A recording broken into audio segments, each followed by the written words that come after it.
언제나 수고하고 계시지만 별로 주목을 받지 못하시는 우리 지휘자 반주자님 그리고 찬양대원께 진심으로 감사를 드립니다. 찬양이 굉장히 중요합니다. 우리가 하나님을 예배하는 데 있어서 우리 마음밭이 준비되는 데 있어서 이 걸음과 같은 역할이 바로 우리 찬양대의 역할이 아닐까 싶어요. 주일 2부 예배가 마치면 4시 30분까지 모여서 찬양 연습을 또 쉬지 않고 하시고요. 주일 아침에도 10시에 모여서 찬양 연습을 합니다. 그뿐만이 아니죠. 또 각자의 집에서 자신이 맡은 파트에 관해서 또 연습을 게을리 하지 않고 또 부지런히 또 준비를 하셔가지고 또 옵니다. 주일 한 곡을 부르는데 참 많은 수고와 노력이 따르는 것을 보게 됩니다. 우리는 앉아서 그 은혜를 누리는 것이지요. 참으로 감사를 드립니다. 찬양은 누구에게 보여주기 위해서 하는 것이 아닙니다. 찬양은 하나님께 올려드리는 것이죠. 찬양은 곡조 있는 기도라고 이야기를 합니다. 이 찬양의 가사에 나의 마음을 담아서 하나님께 올려드리는 것이죠. 그러므로 찬양을 부르는 찬양대나 이 찬양을 듣는 성도들이나 모두 다 한 마음으로 그 곡조와 그 가사에 우리의 마음을 담아서 하나님께 올려드리는 이 찬양이 우리 하나님께서 기뻐 받으시는 찬양이 되리라고 믿습니다. 근데 우리는 잘 하지는 못하는데 듣는 기는 있잖아요. 그래서 오늘 누가 틀렸네 이런 것도 보시는 분들이 계시더라고요. 그리고 또 오늘은 참 찬양이 좋네, 잘했네. 그 어디서 알 수 있느냐? 아멘 소리에서 알 수 있습니다. 아멘 소리. 아멘을 잘하시기 바랍니다. 네. 잘하셔야 돼요. 그리고 좀 못했다 해도 아멘을 좀 크게 하셔요. 격려가 되고 힘이 되게. 그렇게 해주시면 감사하겠습니다. 근데 사실은 찬양은 우리가 평가할 게 아니에요. 내가 노래를 못 불러도 또 박자를 못 맞춰도 음치고 박치어도 우리의 마음을 하나님께 드리는 것이 찬양이기 때문에 사실은 그게 별로 중요하지는 않다라는 생각이 듭니다. 그래서 우리가 찬양을 부를 때 찬양을 부르는 이 사람의 마음가짐이 굉장히 중요하거든요. 그래서 내가 참 주님 앞에 오늘 어떤 모습으로 찬양을 드릴까, 우리가 전날 내 마음을 돌아보면서 기뻐하고 또 즐거운 마음으로 주님께 찬양을 드리는 것이 우리 하나님께서 받으시기에 가장 아름다운 찬양이 되지 않을까 싶습니다. 아침에 대판 싸우고 와가지고 입이 이만큼 나와가지고 앞에서 찬양을 부르는데 인상은 마귀상에 그렇게 찬양을 드린다고 하면 우리 하나님께서 기뻐 받으시겠냐 하는 것이죠. 그래서 우리가 예배를 드리기 전에, 찬양을 드리기 전에 주님께서 마태복음에서 말씀하시길 형제와 다퉈가지고 화해할 일이 있으면 먼저 화해를 하고 하나님께 예배를 드려야 된다 이렇게 얘기를 했습니다. 그래서 찬양을 드리는 우리 찬양대의 역할이 굉장히 중요합니다. 그래서 우리 찬양대 보시면 인상이 참 좋지 않습니까? 아멘이 적게 나온 거 보면 좀 수상하긴 하지만 인상이 참 좋아요. 찬양을 부르면서 이 천사와 같은 모습으로 이렇게 찬양을 부르고 목소리는 또 꾀꼬리 같은 목소리로 쫙 부르잖아요. 막 은혜가 됩니다. 은혜가. 저는 항상 뒷모습만 봤는데 뒤에도 은혜가 있어요. 뒤에도. 다 뒤에 부르시는 분이 어떤 마음가짐으로 부르고 계시는지 뒤태에서 다 느껴집니다. 그러니까 저는 앞을 못 보는데 뒤만 봐도 은혜가 된다. 그러니 앞을 보시는 우리 성도님들은 얼마나 은혜가 되겠습니까? 그렇죠. 그러니까 아멘 크게 하셔야 됩니다. 그 찬양의 곡조에 있는 그 기도가 내 기도가 되기 위해서는 아멘을 크게 하셔야 돼요. 그래서 우리 찬양을 통해서 우리에게 은혜를 끼치는 이 귀한 찬양이 곧 내가 부르는 찬양이다. 나도 함께 찬양을 동참해서 하나님께 드린다. 이런 마음으로 찬양을 잘 참여하시는 우리 성도님들 되기를 원합니다. 우리 찬양대는 지금 자리가 몇 자리 있는데 이거 이렇게 말씀하신 것 같아요. 지금 하시는 분들은 절대로 하나님께서 나를 부르실 때까지 찬양대를 계속 하실 수 있기를 바랍니다. 참 은혜가 되는 모습이 참 나이가 드시고 머리에 흰머리가 있어도 내가 참 내 평생 주님을 찬양하는 일을 내가 내려놓지 않겠다, 이런 그 찬양의 가사처럼 살아가시고 찬양으로 늘 하나님께 영광을 돌려드리는 우리 찬양대가 되기를 원합니다. 영광스러운 일 끝까지 기쁨으로 감당하시기 바랍니다. 오늘 우리는 본문 말씀을 가지고 그래서 찬양을 멈추지 말라라는 제목으로 함께 은혜를 나누기를 원합니다. 첫째로, 내 삶 속에서 찬양이 계속되려면 우리가 하나님을 무한 신뢰해야 합니다. 이스라엘 백성들이 홍해의 기적을 경험했어요. 그리고 나서 하나님이 어떤 분이신지 깨닫게 되고 하나님과 그의 종이었던 모세를 믿게 됩니다. 출애굽기 14장 31절 말씀에 보면 이스라엘이 여호와께서 애굽 사람들에게 행하신 그 큰 능력을 보았으므로 백성이 여호와를 경외하며 여호와와 그의 종 모세를 믿었더라라고 말씀하고 있습니다.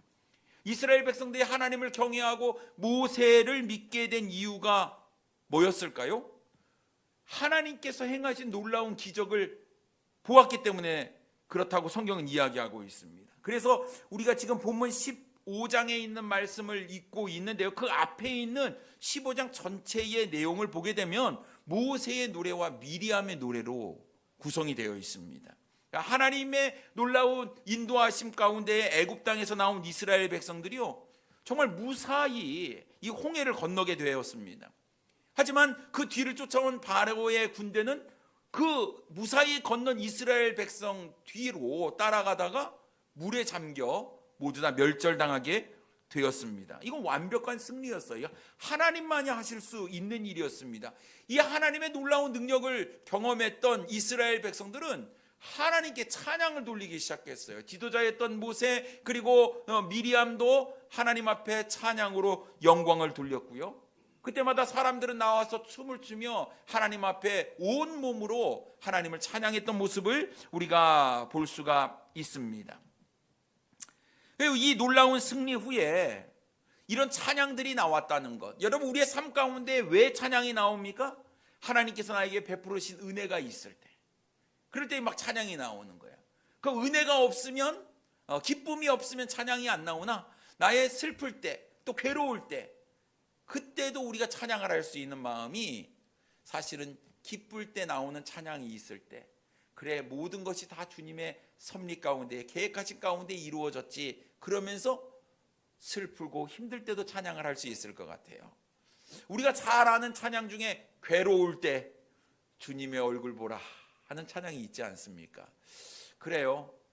우리가 항상 이 찬양의 마음이 우리 마음 가운데 있으면 슬플 때나 기쁠 때나 어려울 때나 힘들 때나 언제든지 우리가 하나님을 찬양하게 되리라고 믿습니다. 이스라엘 백성들은 기적을 일으킨 하나님께서 앞으로 자신을 약속하신 가나안 땅까지 인도해 주실 것을 믿고 이제 하나님 앞에 계속해서 찬양을 돌리게 되지요. 위대하신 하나님의 놀라운 영광을 그들이 체험을 하게 되었으니 이제는 보지 않아도 하나님을 믿게 되었다라는 사실입니다. 근데 대부분의 사람들이 어떻습니까? 의심이 많아요. 내가 직접 봐야, 내가 직접 만져봐야 그래야 하나님을 신뢰합니다. 근데 우리 예수님께서 그 믿음이 없는, 믿지 못하는 도마에게 보지 않고 믿는 자가 복되다 이렇게 이야기를 하셨습니다. 그렇습니다, 여러분. 앞으로 장차 내일에 내 앞에 어떠한 일이 벌어질지 몰라도 내 삶을 책임져 주시는 그 하나님 앞에서 우리가 담대히 하나님을 찬양할 수 있는 우리 사랑하는 성도님들이 되기를 원합니다. 아직 가나안 땅에 들어가기 위해서는 지금 처음 홍해 건넜거든요. 근데 우리 하나님께서 약속하셨으니 그 신실하신 하나님께서 이제 가나안 땅까지 인도하실 것도 믿고 감사할 수 있고 찬양할 수 있는 우리 사랑하는 성도님들 되기를 원해요.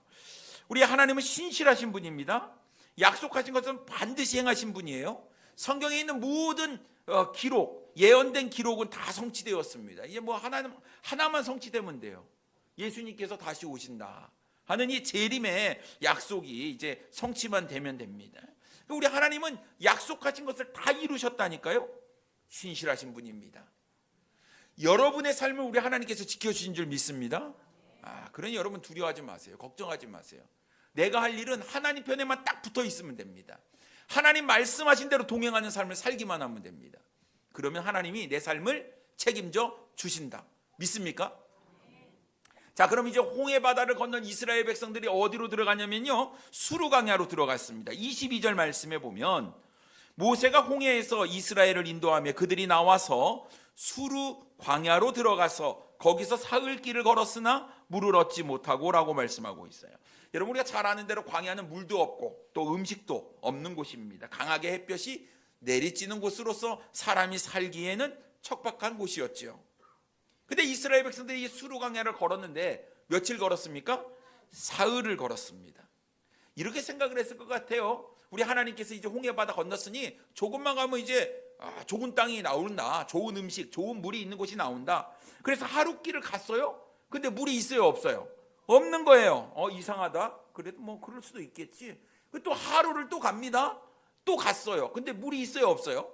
없는 거예요. 세상에 이상하잖아요. 우리 하나님 홍해를 갈라주시고 우리를 지나가게 하셨으면 막 사막에서 물이 막 솟아나는 이런 놀라운 기적을 행해 주실 것 같은데 아무런 일도 일어나지 않았다라는 것입니다.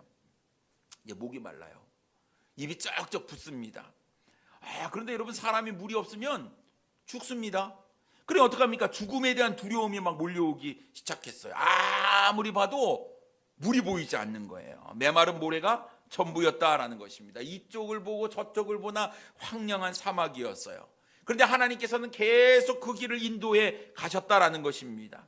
아무리 걸어도 물 한 방울 나오지 않는 메마르고 거친 광야길이 계속되었어요. 참았습니다. 참았어요. 끝까지 하나님 믿어봤는데 목마름의 고통이 점점 커지기 시작했습니다. 그러니 마음속에 뭐가 올라옵니까? 불평과 원망이 올라오게 된 거예요. 그러다가 이스라엘 백성들이 드디어 물이 있는 곳 마라라는 곳에 이르게 되었어요. 물을 발견했잖아요. 살 수 있다. 드디어 야호, 물이다. 그런데 그 물은 도저히 써서 먹을 수가 없었습니다. 23절 말씀에 보면 마라에 이르렀더니 그곳 물이 써서 마시지 못하겠으므로 그 이름을 마라라 하였더라. 이렇게 말씀하고 있습니다. 쓰다는 말은요, 너무 짜가지고 마실 수가 없이, 너무 짜면 이게 쓴맛이 나거든요.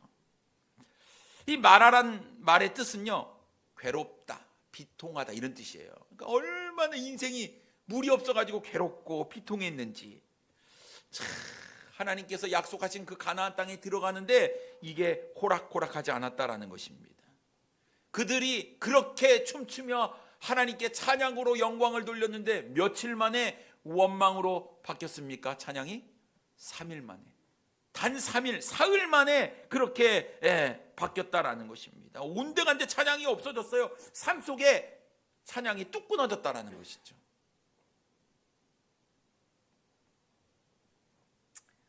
한때는 그 입으로 하나님을 찬양했는데 말이죠. 지금 뭐합니까?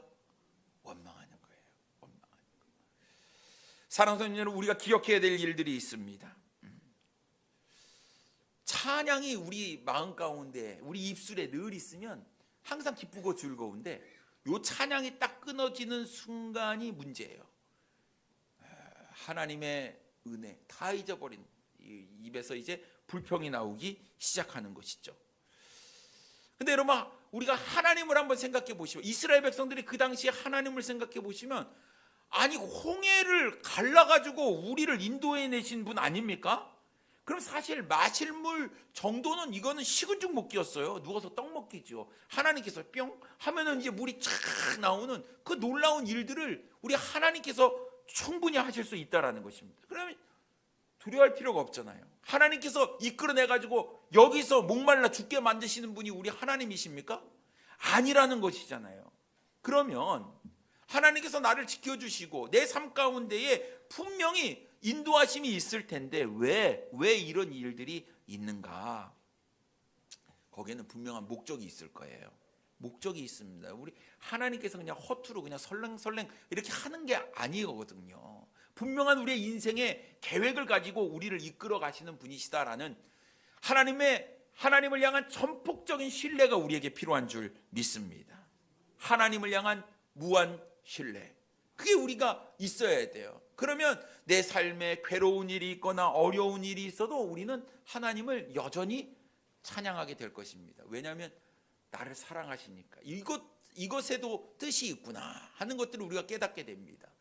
사도 바울이 하나님 앞에서 정말 괴로운 일, 주님께 3번이나 간구했던 일이 있었습니다. 바로 내 삶에, 내 몸에 육체의 가시를 제거해 달라고. 하나님께서 부르셔서 내가 이방인의 사도로 가서 복음을 전하는데 이놈의 육체의 가시가 나를 그냥 발목을 잡는데 이것 좀 사라지게 해주세요. 내가 복음 더 잘 전하게. 하나님 나에게 있어서 이거 육체의 가시 좀 제거해 주세요. 그렇게 간절히 3번이나 기도를 했더니 우리 주님께서 뭐라고 말씀하셨습니까? 내 은혜가 내게 족하다. 그 이야기를 듣는 순간 사도 바울이 하나님! 이렇게 얘기하셨습니까? 아니잖아요. 받아들이는 거예요. 그래, 이게 다 하나님의 뜻이지. 내 삶 가운데 육체의 가시가 있는 것이 오히려 이게 나에게 은혜인 거예요. 그때마다 더 하나님을 바라보게 만드는 그 하나님의 은혜, 그 하나님의 마음이 거기 있다라는 것을 사도 바울이 깨달았잖아요. 그래서 모든 것들을 다 내려놓고 감사함을 느끼게 된 것입니다. 우리는 어떻습니까? 그래도 하나님이 육체의 가시 없애줘야지, 그게 하나님이지. 아마 우리의 마음은 그럴 것 같아요. 계속해서 좋은 것만. 근데 여러분, 좋다 잘한다가 잘하는 게 아니라니까요. 때로는 그거 아니야 하고 올바른 길을 가르쳐 줄 때 그 길이 우리에게 유익한 길이요 복된 길이라는 것을 우리 주님께서 아시기에 때로는 우리에게 고난도 주시는 거 아니겠습니까? 이스라엘 백성들이요, 어떤 상황에서라도 끝까지 하나님을 신뢰해야만 했어요. 근데 사람들의 마음은 환경에 따라서 움직인다라는 것이죠. 근데 우리 하나님께서 그 환경과 상황도 다 조정하시는 분이시다는 것을 우리가 기억하신다고 한다면, 여러분, 하나님을 향한 무한 신뢰, 여전히 하나님은 나를 사랑하시고 언제나 나를 보호해 주신다, 이런 믿음이 우리에게 있을 때 우리의 입술에서 찬양이 끊이지 않게 되리라고 믿습니다. 하나님 우리 사랑하십니다. 그래서 우리를 구원해 주셨어요. 우리의 삶을 인도해 주신다는 거 여러분 기억하시고, 그래, 우리 하나님은 전능하신 분이고 지금도 살아서 역사하시는 분이고 나를 사랑하시는 분이다 라는 것들을 여러분 잊지 마시고 끝까지 하나님을 향한 사랑이 변치 않으시기를 바랍니다.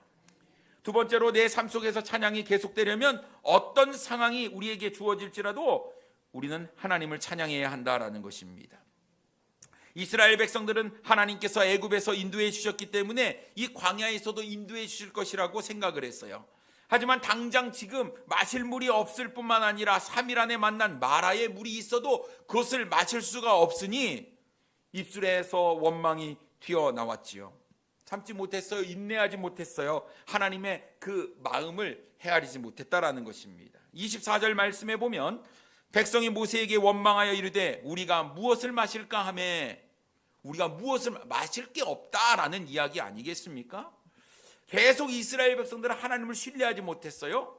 그리고 계속 고집을 피우고 계속 입으로 원망하고 불평하며 밤새도록 중얼중얼 거렸다라는 것입니다. 여러분, 원망은 전염병과 같지 않습니까? 누군가에게 전염이 돼요. 기쁨은 어떡할까요? 기쁨도 전염이 됩니다. 그럼 여러분, 기쁨을 전해 주실 거예요? 아니면 불평과 원망을 전해 주실 거예요? 잠도 전염이 있는 것 같습니다. 이산화탄소를 자꾸 뿜어내니까 그런 것 같습니다. 여러분, 계속해서 이스라엘 백성들이 원망을 늘어 놓았어요. 하지만 하나님의 섭리, 하나님의 인도하심을 이스라엘 백성들은 생각을 했어야 됩니다. 하나님께서 이스라엘 백성들이 자신을 얼마나 신뢰하는지 사실은 그 믿음을 체크하기 위한 시험이 바로 이 수르 광야에서 이루어졌습니다. 노예 근성이라는 게 있거든요. 여러분, 400년 동안 노예로 살았어요. 그러면 이게 나도 모르는 사이에 나오는 것이 노예 근성이거든요. 예? 그게 그냥 삶에 젖어 들어 있는 거예요. 녹아 들어 있는 거예요. 그러니 하나님께서 이 마인드, 이 생각을 바꿔줘야 되는 거 아니겠습니까? 나는 여전히 너희들을 사랑하고 너희들과 함께 있으니 나를 끝까지 믿고 신뢰해라. 이것을 우리 하나님께서 가르쳐 주길 원하셨다라는 것입니다.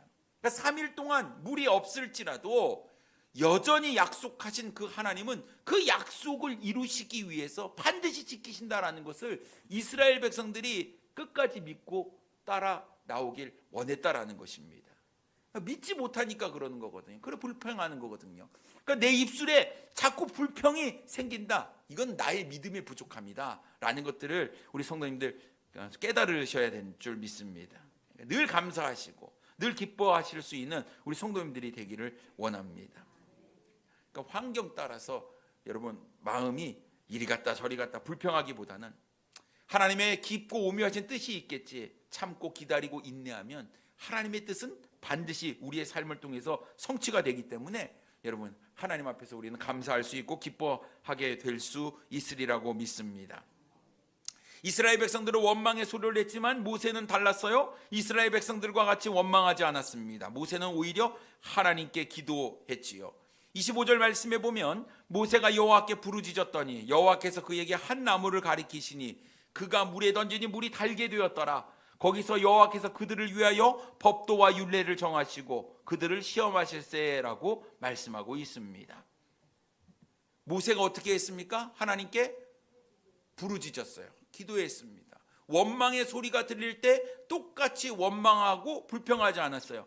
야, 내가 너희들을 인도했냐? 하나님 시켜서 했지? 내 탓이냐? 하나님 탓이지? 이런 얘기하지 않았어요. 이런 백성들의 이야기를 가지고 똑같이 하는 것이 아니라 하나님께 나아가 기도했습니다. 하나님께서 해결책을 주셨잖아요. 어떤 해결책을 줬습니까? 한 나무를 가리키셨는데 그 나무를 물에 던졌더니 물이 달게 되었습니다. 이건 뭐를 얘기합니까? 하나님께서 하신다. 하나님의 능력이 있다. 여러분 혹시 이 나무가 무슨 나무인지 그거 연구하시고 그럴 필요가 없어요. 별로 중요한 거 아닙니다. 뭐가 중요합니까? 하나님의 능력이 중요하다니까요.